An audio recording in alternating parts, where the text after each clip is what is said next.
हमारे यहाँ वर्ष भर मेलों, त्योहारों, पर्व और उत्सवों का तांता लगा रहता है।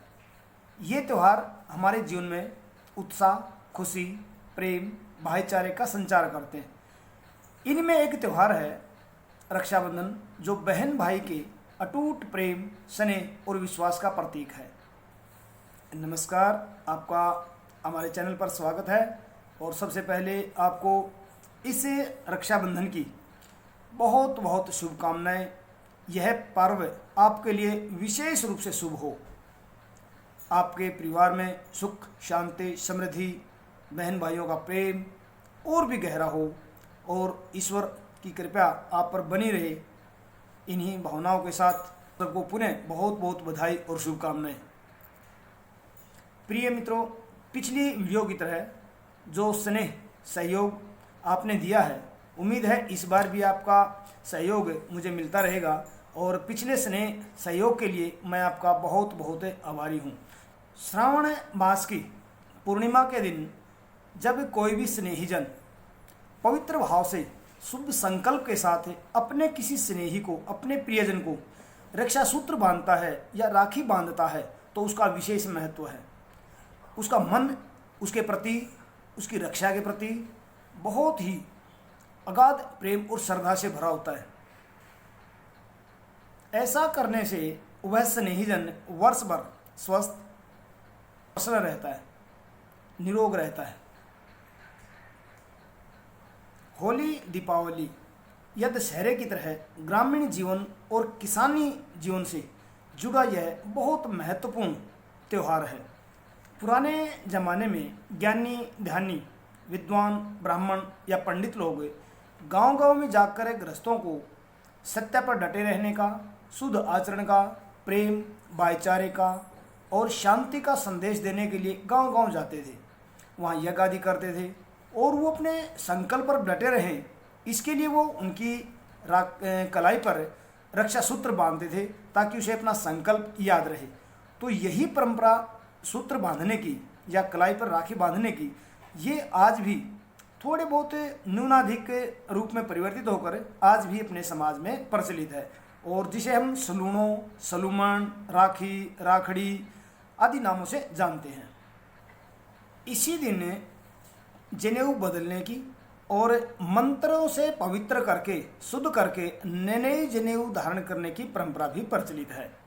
अगर हम प्राचीन आख्यानों की बात करें या थोड़ा सा वेद शास्त्रों में झांकें, तो हमें सची और इंद्र की कथा सुनने को मिलती है, जो इस त्यौहार के संदर्भ में है। तो एक और कथा भी मिलती है जो राजा बलि, विष्णु भगवान और उनकी पत्नी लक्ष्मी को लेकर है। अब ये कथाएं कितनी सत्य आधारित हैं, इस बारे में कुछ कहा नहीं जा सकता, पर मुझे लगता है इन कथाओं में काल्पनिकता बहुत ज़्यादा है। हाँ, दूसरी कई सारी कथाएं हैं जो इस त्यौहार की गरिमा को, इसकी महत्ता को प्रतिपादित करती हैं। उन्हीं में से एक कथा यह भी है कि एक बार भगवान श्री कृष्ण शिशुपाल का वध कर रहे थे, तो उस दौरान उन्होंने अपने सुदर्शन चक्र को इतनी तेजी से फेंका कि जो उनकी उंगली है वो लहूलुहान हो गई। और उसी सभा में खड़ी द्रौपदी तुरंत दौड़ी दौड़ी आई और उन्होंने अपनी धोती सी किनारी उसका फाड़ कर उसकी उंगली से लपेट दिया। तो श्री कृष्ण ने फिर उन्हें आशीर्वाद दिया कि मैं कभी तुम्हारे इसी कर्ज का बदला मैं जरूर चुकाऊंगा। और संभवतः जब कौरवों ने द्रौपदी का चीरहरण करने का प्रयास किया, तो भगवान श्री कृष्ण ने उनकी लाज बचाकर ये अपना फर्ज निभाया था। तो ये त्यौहार की ये जो परंपरा है, ये घटना, ये हमें इसी त्यौहार की जो महत्ता है वो दिखाती है। इसी त्यौहार के बारे में एक और घटना इतिहास में आती है कि गुजरात के राजा सुल्तान बहादुर शाह ने मेवाड़ की रानी कर्णावती को थोड़ा सा कमज़ोर आंख के उस पर आक्रमण कर दिया। तो कर्णावती ने अपने आसपास जितने भी राजा थे उनसे सहायता की गुहार लगाई, पर किसी ने सहायता नहीं करी। तो उसने अपनी सहायता के लिए हुमायूं को चिट्ठी लिखी और एक पत्र के साथ अपनी राखी भेजी। उनकी राखी को लेकर सेठ पद्म शाह वहाँ पहुँचे। तो उस रक्षा के लिए हुमायूं वहाँ आए। ये बात अलग है कि वो वहाँ तब पहुँचे जब तक रानी जौहर करके अपना बलिदान दे चुकी थी और युद्ध में हार चुकी थी। बाद में हुमायूं वहाँ पहुँचता है और उसने गुजरात के शासक को हराया और रानी कर्णावती के पुत्र को वहाँ का राजा नियुक्त करवाया। तो आज की परिस्थितियाँ, आज का समय निरंतर बदल रहा है। बहन भाई का प्रेम, जो स्नेह, जो पवित्रता थी, वो भी निरंतर कम हो रही है। आप देखते हैं, हम भी देखते हैं कि शहरों में या कोर्ट कचहरी में बहन भाई के अनेकानेक मुकदमे चल रहे हैं, जिसमें मुख्य कारण हमारी मानसिकता, लोभ वृत्ति, लालची प्रवृत्ति, हमारी जो मानसिकता है वो इसका मुख्य कारण है। आज समय और परिस्थितियाँ बहुत बदल गए हैं।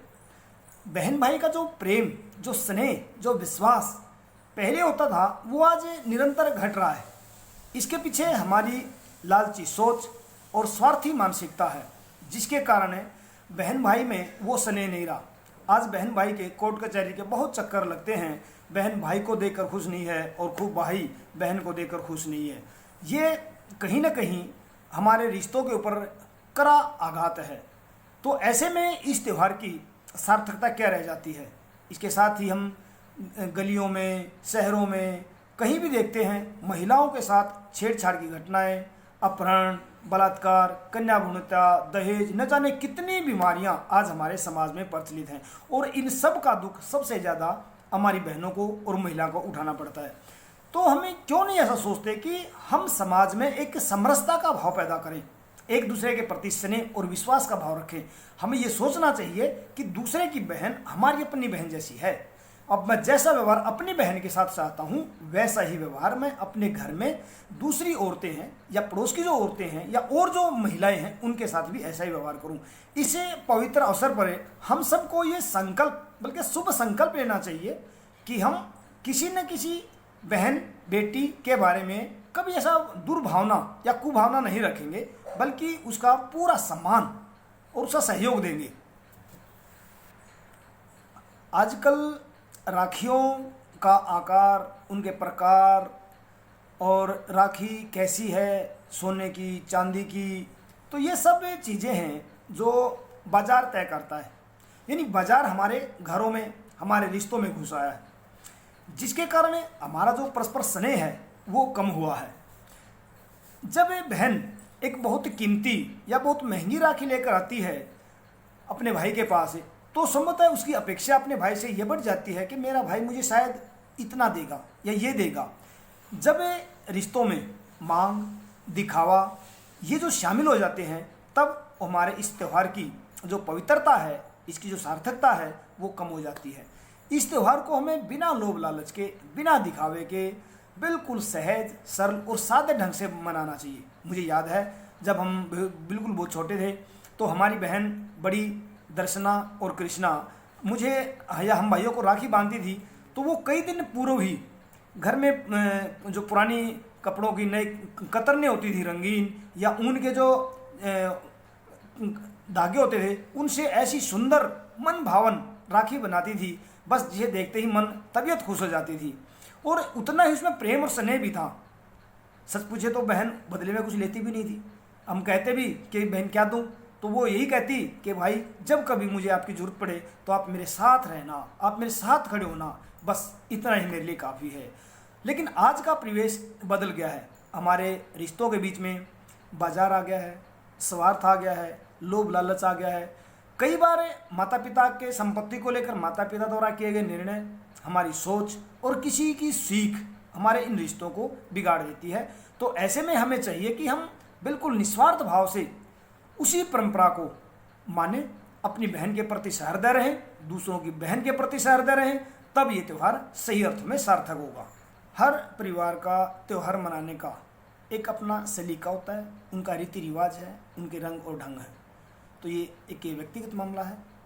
चलिए, ये वीडियो आपको कैसी लगी, इस विषय में आप अपनी प्रतिक्रिया ज़रूर दें। और इस वीडियो के माध्यम से मैं आपके लिए, आपके परिवार के लिए, बहन भाइयों के लिए, सभी स्नेहीजनों के लिए अपनी शुभ भावनाएं और अपनी मंगल कामनाएं आपको तक प्रेषित करता हूं, और आपसे अपेक्षा करता हूं कि आप भी मुझे अपनी शुभ भावनाएं, अपनी बधाइयां मुझे देंगे कमेंट शेयर, लाइक और सब्सक्राइब करके। तो इसी के साथ आपका बहुत बहुत धन्यवाद। नमस्कार।